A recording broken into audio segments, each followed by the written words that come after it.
everybody, and welcome here today. And we are here today with one of the genuine legends of the industry here, Mr. John Durrant, of, as far as I know it, Waterfall, Durrant and Barclay, Dr. Photo, and now DCTR.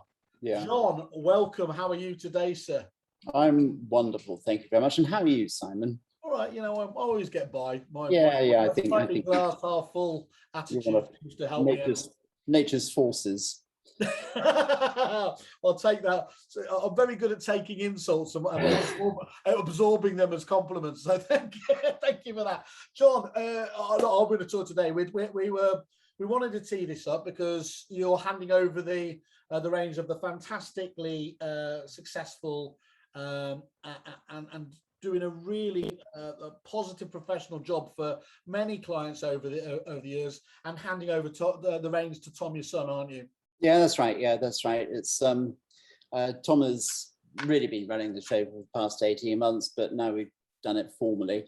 And he's now taken on the mantle of managing director of Doctor, formerly Dr. Photo. And we're growing exponentially. And it's largely due to the work that he's done with the fantastic team that we've got working here. Well, it had to all come from somewhere, and that's what we're talking about today. As much as forget about him. I know he's off screen, but we're gonna. Yeah. This is all about you today, John. And look, I heard that, and first of all, absolutely congratulations. You know, it's a wonderful business, and you know, dare I say, it could only be the business it was today because of obviously everything that you've put into it, and it's testament to that it's in such safe hands, of course, that you are able to hand that over to Tom. So first and foremost, can we just take it back to, you know, as they famously say, back to the beginning? Where did it all start for you in agency?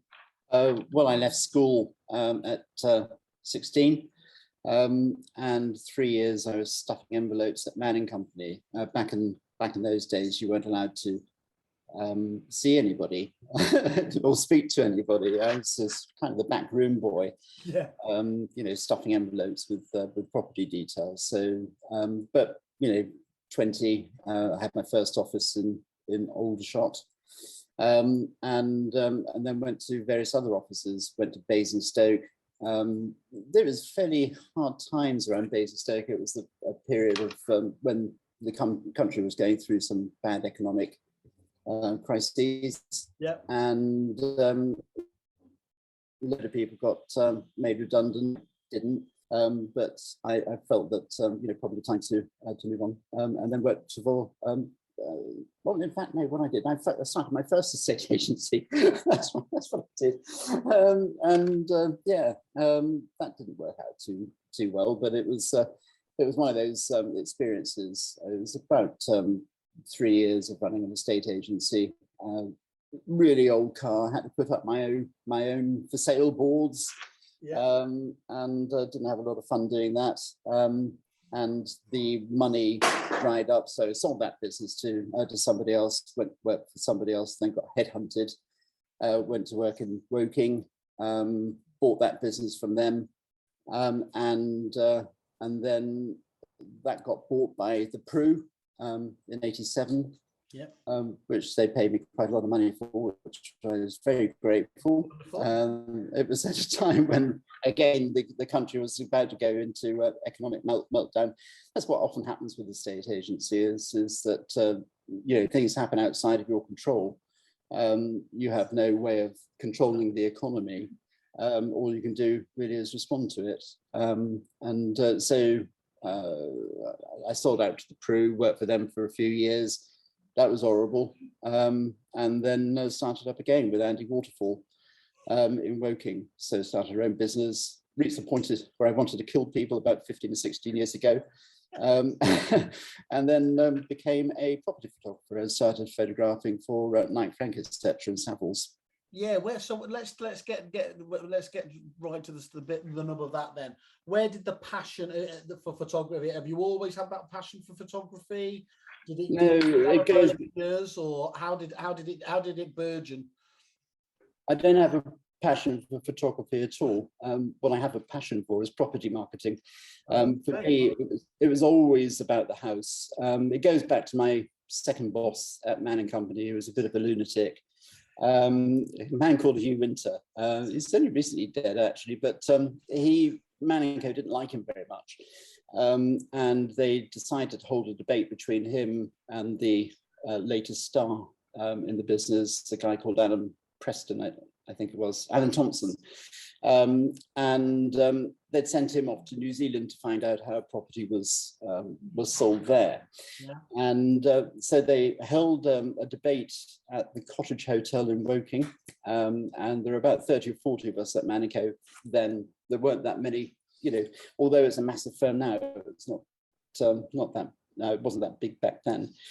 And there was a debate, and Alan the debate was, should there be gimmicks in a estate agency? And Thompson got up and spoke for 20 minutes about why there shouldn't be gimmicks. We're a profession, etc., etc. And we don't get into gimmicks. They were all broke for a cup of tea. Went back to our desks, back to our seats, and we were talking to each other. And after a few minutes, it got really noisy, and then Hugh stood up and he took a plastic bag, took a hat out of a plastic bag, and it had an arrow through it.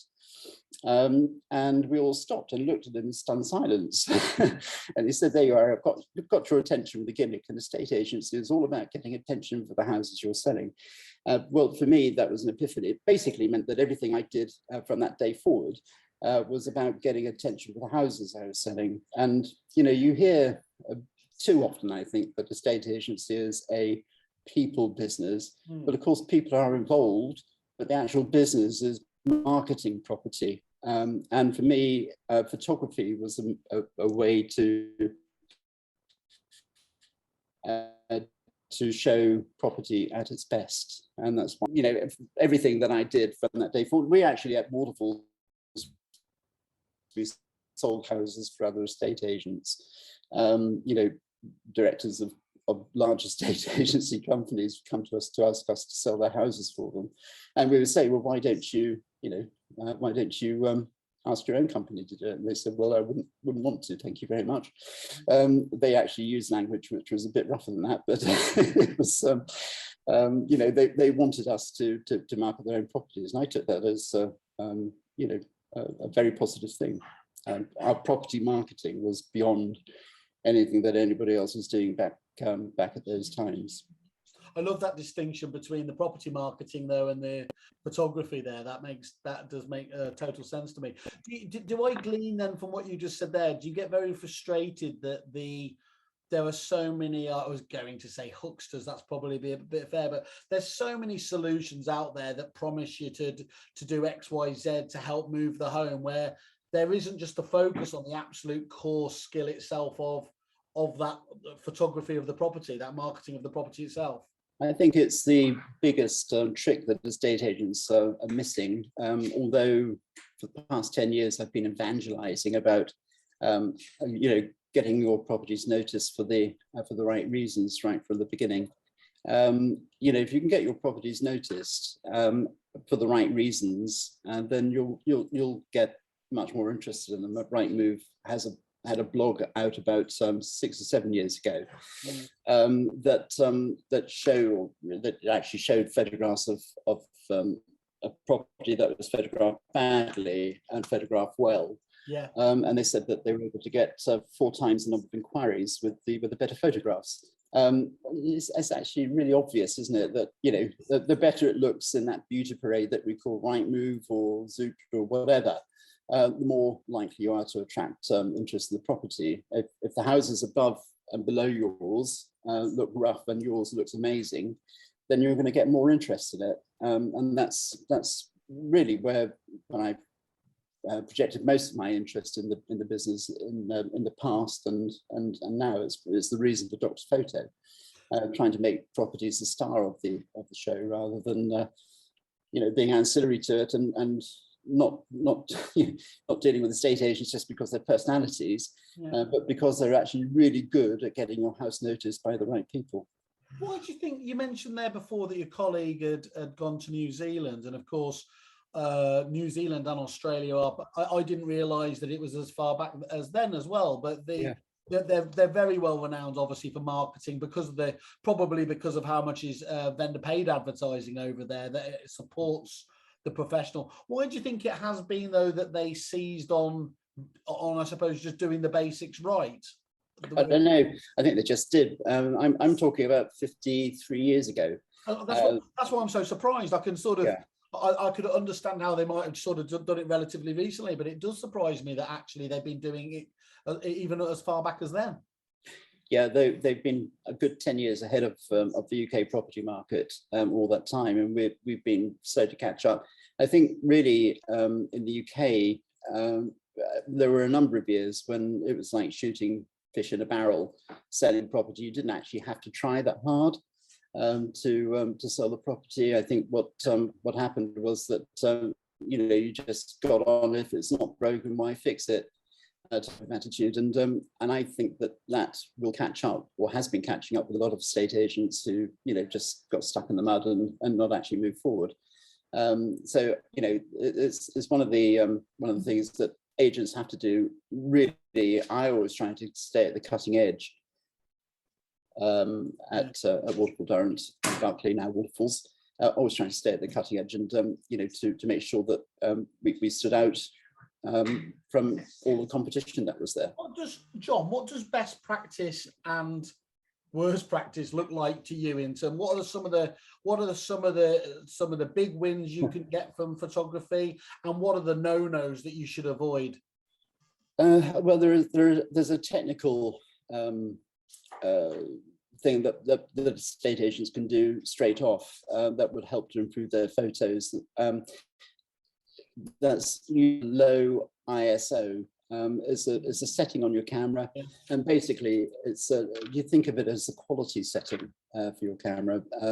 If you use a high ISO, it will enable you to take photos with fast shutter speeds in dark situations, which sounds great until you realize that what you get out is rubbish, because it looks horrible. Because you've got these little specks, rather than nice tones, you have photographs that look out of focus and not at all interesting. Certainly not professional. But in order to use a low ISO, you need to use a tripod. Yeah. And that means that you can take the photograph with a longer shutter speed, but the quality of the image will be that much better. So that's if you can do that, and if you can make your walls vertical and your interiors rather than standing up. I'm 6'5", and so if you stand up and photograph down into a room, your walls are going to lean in like that. It's horrible as well. If you look through any House and Homes magazine, you won't see photographs with walls like that, like CCTV camera type images. You'll see images with the walls that are looking vertical. Those are two really good tips if agents can take those on board. When I teach in the workshop, it's a big thing. I always say in my workshops that if I were Prime Minister, I'd make it a criminal offence to take your photographs with walls that were leaning like that, because that's not what people actually see. No, it does make sense. And what about the no-nos? What are the things that frustrate you when you see when it's done poorly? Apart from that example, just thoughtlessness about taking photographs, just not actually thinking about what could be. I think what it is a basic lack of knowledge of the difference that it can make to the estate agent, the state agency business, the vendors, and the negotiator, who presumably is on commission, not knowing that what they do is going to have such an impact, or such a negative impact on their business. If they don't actually try to get it right. I mean, sometimes all you have to do to take an outside photograph is to walk up and down outside the house, and get the best angle. Instead of just walking outside and going click like that and walking back in again. It's a lack of compassion, or lack of passion rather, that I would say that if you are passionate about this, you will definitely benefit from better sales. I've shown that all my career, that by getting really good images of photographs, getting the property noticed for the right reasons, you will definitely benefit because you will get more business. Yeah. And your vendors will be happier with you. People will come to you. You won't have to worry so much about commission rates, etc. I used to take out an example of the one house that was photographed badly, with my example of what we were able to do, and simply all you had to do is say, well, which way do you want it? Do you want it like our competitors? You didn't have to say anything bad about the competitor. You just had to say, do you want it like that, or do you want it like this? If you were looking for a house to buy, which one would you look at? It's very powerful, that, isn't it? I mean, that's just as you said, you're not doing anything other than just showing the reality of the situation. Yeah, absolutely. I think it's just lack of thought, passion, wanting to get it right. That's the biggest thing that really makes me a bit angry. No, and I think it's great to have that passion in that area, isn't it? And that's why you've created such a fantastic niche in the marketplace, because of having that attention to detail is brilliant. And I never set out, Simon, to win friends and influence people. Although it's one of my favourite books, How to Win Friends and Influence People. I never set out for that. What I've always set out to do is to be the best at actually what we do, best at property marketing. That's what it's all about for me. That's great. That's fantastic. And what do you consider your proudest achievement to date, John? Passing the business on to Tom, without any question or doubt. Having a business here that he has been able to take on to greater things. I've always been a better starter than a finisher, he's able to take this business on to. Sorry, that's the train going past. Okay. I thought it was someone falling over in the office. I thought it might have to break. So passing business on to Tom without any question about it. Excellent. And who are the people that you respect most in this industry, outside of obviously in your own business? In property, there was a guy called Roger Carson from Manningham. I don't know if you remember him from years ago. He was an excellent estate agent. Probably the best estate agent I ever worked with was the guy that's now dead, unfortunately, a guy called Martin Gibbs. He was such a character, the sort of person who could automatically put the person together with the house. So a house would come onto the market, and he would know who was going to buy that property. It's one of the things that kind of concerns me about estate agency today, because there is a lot of reliance on CRM systems. I was just going to ask you. I was just going to say, is that does it feels like that's being kind of leached out of it by the technology side of things to a little bit, doesn't it? Yeah, my tip. Really, I think CRM systems are great because they definitely save money. When you don't have to worry about postage, for instance, you can send everything out by email and electronically, and print has now gone down. But the issue, I think, is really how do you keep contact with people? And I think my tip would be to have a hot box. I was known by my second lunatic boss as Mr. Mole, because I sat in the corner of the office and I'd be phoning my applicants all day. I would have a hot box and I'd have cards in there, and I'd have little notes that were personal, about that particular applicant. It enabled me to keep a much better connection with people, whereas when it's on a computer, it's actually really quite hard. I found.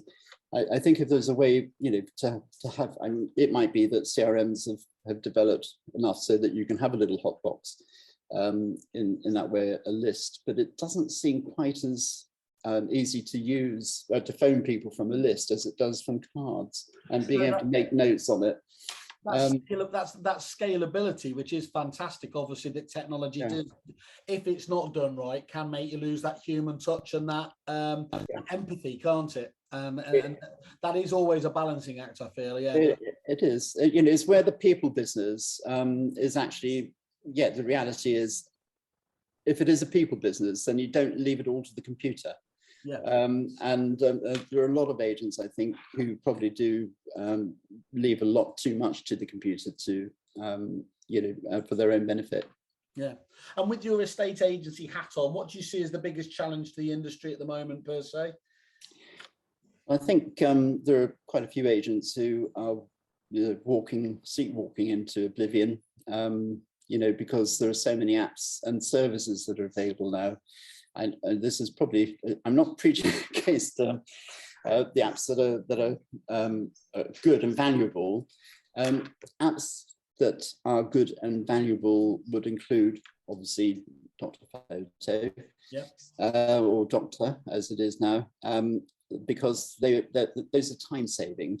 But when you have an app that I saw the other day being written about that claims to be able to value property more accurately than estate agents, I'm thinking, actually, all you actually need is another app that can handle the negotiation, and you don't need estate agents. Yeah.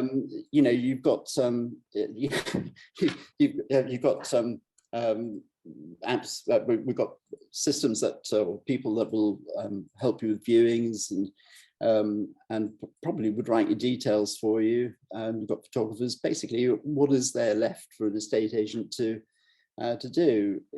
I'm sure that there probably is one out there that would handle the after sale thing. You probably get somebody like Yodel to do that.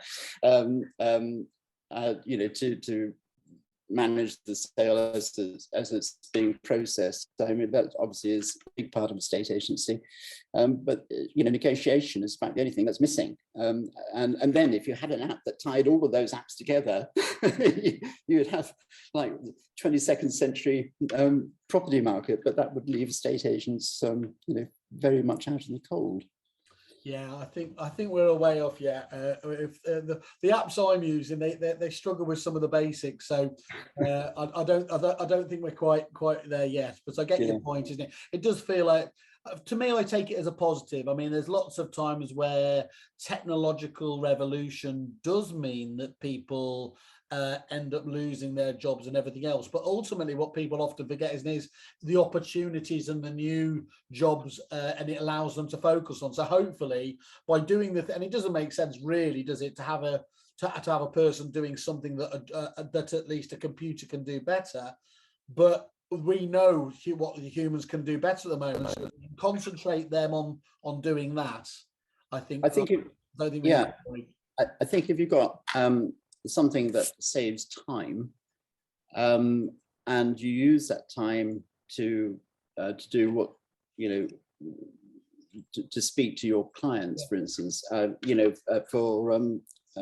Doctor, the image editing, a facelift takes us about 4 minutes to do. Well, if you're doing 60 of those, and that's 4 hours, and so that's 4 hours that you're not actually then able to speak to somebody else. And in fact, there are a lot of estate agents who love to play with Photoshop. Yeah. And I think probably, and in all honesty, I was one of those myself towards the latter part of my estate agency career. I'd often be sitting there at 2 or 3 o'clock in the morning, editing photos. But of course, nowadays, we're about to launch the AI aspect of Doctor. That's probably about 3 or 4 weeks away. It's been promised, we promised it in the summer, but in fact, it has turned into a bit of a National Health Service software project, and it's taken a lot longer than it should have taken. But we are getting there, and tech takes time. That's the one thing I know, John. Tech is right. Yeah. And which of the suppliers catch your eye out there at the moment? Are there ones that you think that they are delivering in that kind of space you just identified there? Well, I mean, people like KeyZap, I think are valuable because they supply. Having something like that has got to be much better than a key book.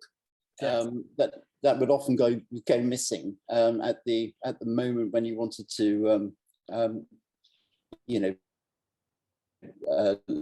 let a key go out, or you couldn't find a key ever. So being able to keep track of whatever it is that you're doing, saving time, anything that really saves time, so that you can talk to people. But as I said, not to the extent that it takes away the value of what the human can do. Certainly, I think it's absolute rubbish having an app claiming to value property more accurately than estate agents can. You might want to cut that bit out. I love it. So let's say, John, so I'm Whaley, the magic genie, and you've got 3 wishes to help improve the industry. Could be any aspect of it at all. What do you think? What would your first wish be to try and make things better? I think as for estate agents to pay a lot more attention to their property marketing, and to realize that they're in the property marketing and sales business. They're not just in property sales. It is that combination of property marketing and sales that I always like to making a cake, a fruit cake, and leaving the fruit out. If you leave the fruit out, you end up with a cake, but it's not a fruit cake. And if the objective is to be the best at what you do, then you surely have to be really, really good at property marketing as well, because essentially you are the property marketing department for your client. You're there to tell them. One of the things I would say is for agents to take control of the process of putting a property onto the market. In America, if you've got a wardrobe that's not tidy, you're told that you have to tidy it up. Otherwise, somebody might open it up and think that you're hiding stuff, especially when it falls out on top of them. For agents to take control of that process, there was this program that I used to watch called Selling Houses years ago. There's a guy called Andrew Winter, and he would go to a house that had been on the market for a year, and he would say, why isn't this house sold then? And they would say, vendors would say, well, I don't know. And he would say, well, I can see you've got lawnmower parts all over your kitchen, and you've got a full-size train set in your master bedroom, and the garden hasn't been touched for about a year, has it? And you're trying to get the same price as the house next door. Do you think that might have an impact? And they would say, oh yes, look rather dejected, and they say, oh yeah. And then he would say, and what did your estate agent say about that? And of course, much more happily, the estate agent didn't say anything about that to us. And then you get the estate agent in, and you say, well, why hasn't this house sold? And well, the lawnmower parts all over the kitchen, and full-size train set in the master bedroom. And what did you say to the client about this? And the estate agent would look like a complete idiot because he said nothing. So I would say to take control of that process and to realize that you've got a big part to play. You might lose the instruction, but you'll probably get it back in 6 months when they haven't sold it. And you'll be able to explain why they weren't able to sell the property. It's much better to take a long-term view on that. Because at the end of the day, all you end up doing is spending lots of money on the portals, trying to sell houses, so you've got no chance of selling because they want the same price as the pristine house next door. You might as well take it to William Hill and put it on a real long shot, and hope for the best, because that's all that will happen. They won't see it as them having skin in the game, because they actually got their eyes closed to that. So I think having passion about what you do in terms of property marketing, involving the client and helping them to understand what it is that they have to do to get the house looking good and presentable, and making it saleable. I think those things will help to improve every estate agent's bottom line. Great advice. And then, John, what would a John of today say to a fresh-faced you all those years ago with their whole careers ahead of them? What bit of advice would you give them? to keep going as long as you love doing it, and as the moment you start hating it, find something else to do, because life goes on. There's always something else. But I would say, don't let it, don't fall down at the first hurdle. Keep doing things differently as well. I think you need, for any business to succeed, you need to have a differentiator. You have a pink hat usually. That makes you very different to the other people who are doing or trying to do something similar. It's your personality that makes your business, and that is your differentiator. So I think you find points of differentiation, things that you can do that make you stand out from the crowd. Great advice. Great advice. And I'm a bit worried to ask this question, considering you just made the point you're 6'5". What's the one surefire thing that makes you lose it? Being ignored. It's offering advice to people. There was a case I became an anorak on vehicular access across common land, and it was because back in 95, I forget what it was. It was early 2000s. I ended up advising the Conservative Party on the Countryside and Rights of Way Act, and I was involved in getting an appeal through the House of Lords, because local authorities and others who own common land were charging people a lot of money to cross to cross land to their own property. Yeah. In fact, I forget that. Let's just scrub that. What was the question again? I was just going to say what I was going to say is, yeah, I was a bit concerned to ask the question, considering you said you were 6'5". But yeah, what's the surefire thing made to make you lose it? Yeah, the surefire thing is being ignored, offering good advice to people, and then not taking it, and then being blamed for it later. Yeah, and so it was the situation that we had back in the early 2000s, where it became difficult to sell properties that you had to cross even an 18-inch verge. You have a ransom strip that is effectively owned by the local authority or somebody. One of my customers, I'd known him for years, I said to him, when he put the house on the market, you've got to get this sorted out, this access. And he said, oh, no, it'll be all right. And I said, this associates will be fine. And of course, it came to day before exchange of contracts. And suddenly I was the one that had to sort it out. And it was just thinking, it's so frustrating, to get to that point where you think, oh my God, it's just not listen to me at all. Yeah.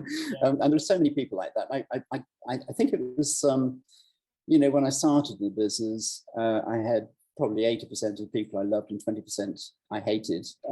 And as I got, 40 odd years later, I've reached the point where it was 80% of the people I hated and 20% I loved. And so that was, and mostly that was because they weren't listening. Yeah, okay, I like it. I like that continual, the inevitable change of those statistics over the years. I can see that happening myself, so I'm with you on that. There's a Burritos war. John, thank you very much for taking your time today. As I said, it was I knew I had to get you on camera because we wanted to talk of this. It's always just great to hear someone such passion for such a key area, and I absolutely can see that. I know that Tom's got the business in absolutely great hands, and I just want to congratulate you. And obviously, we will drink to your good health on Friday at a little soiree. I don't know about the dancing. I think that might be a bit. Well, I'm trying to find a kilt, so you've got to be careful there. Okay, John, I want to say thank you very much, and have a great day. Yeah, thank you. Bye. Cheers.